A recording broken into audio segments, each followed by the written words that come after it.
Welcome back, trackers, and thank you for coming to this session at the ATEPI meeting. We're now shifting to look at IR dashboards and how these dashboards can inform your research and also evaluation projects.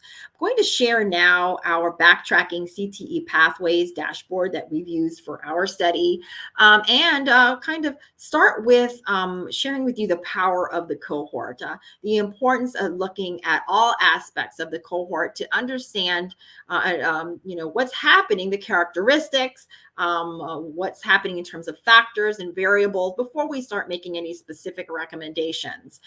So let's take a look first at this aggregated cohort data. We can see, for example, that we have 3109, so 3,109 students as our N.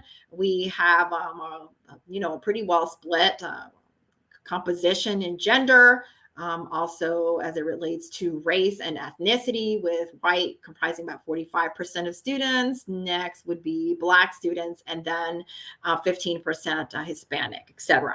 So now we get to see the overall composition in terms of student, and also by their degree objectives, right? The degree that they're seeking at the institution, with most of them seeking the AA degree, followed by the AS degree.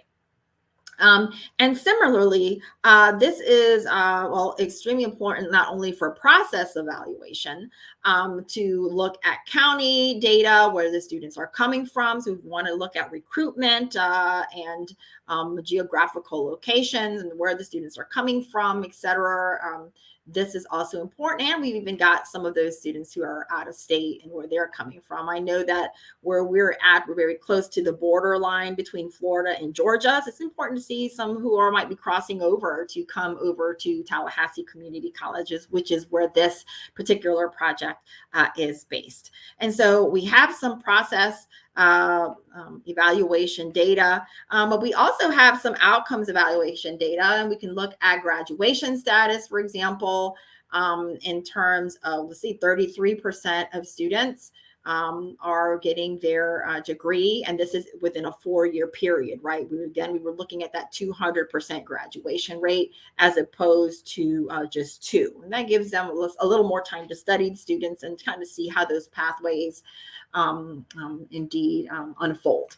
So let's take a look at that. And also let's look at risk. We see that the students, for the most part, are 72% of students going to TCC in this cohort are first generation. And similarly, we have a split between those who are eligible for Pell and not eligible, which is an indication of SES status and those who might need financial assistance. We also see information related to their age and whether they're full-time or part-time. So we have that as an indicator. But also what I love about the backtracking technique and institutional research as a way to inform your studies is that you can also look by student ID. And this is one here. And I'll just pick someone. Let's see. Let's take a student here.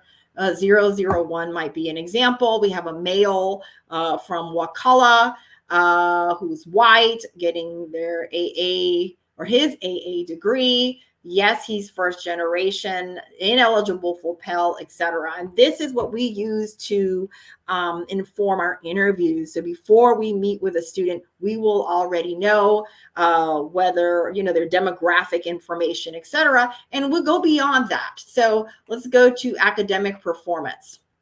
Okay, well, we've got another student here, for example, a student ending in 163. And this tells you a little bit about the student, not only by term, but also by their cumulative GPA.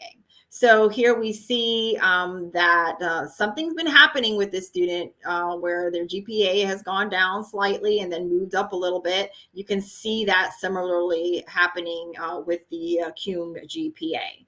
And also we're able to see what is happening in terms of DFWs, that's grades that are D, F, withdrawals, etc. by term. So in fall of 2019, there was one DFW, whereas in spring of 2019 and 2020, there were 2 and 1 in the summer. And you can see those courses right here, and they're all in math, You've got science in terms of chemistry, pre-cal, et cetera, and the grades that they got.